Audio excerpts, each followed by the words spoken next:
and playful nature. That's right. This type of bird are great at mimicking everyday sounds like a rooster, a cat, a dog, a telephone ringing, or even a whistle. Let's do the rooster first.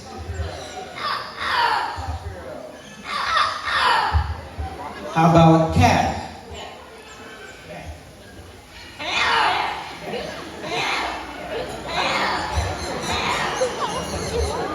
Rudy, can you bark?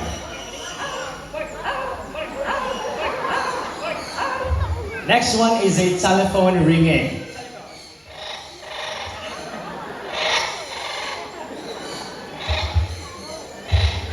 Last one is a whistle.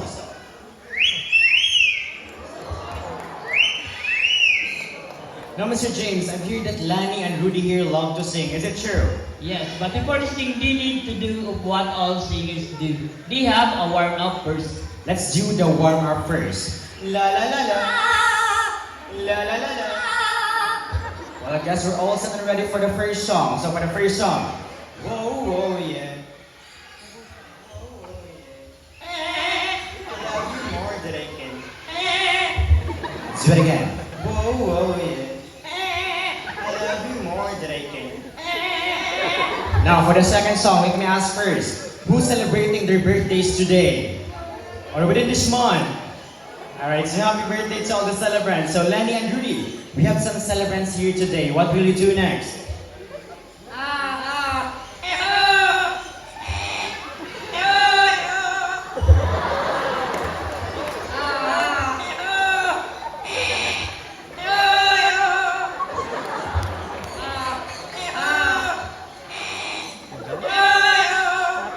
See how talented parrots are? They can mimic sounds so well because their brains are super smart, just like humans using their voices. So round of applause to our two unicorn Amazon parrots, our mimicking birds named Lanny and Rudy.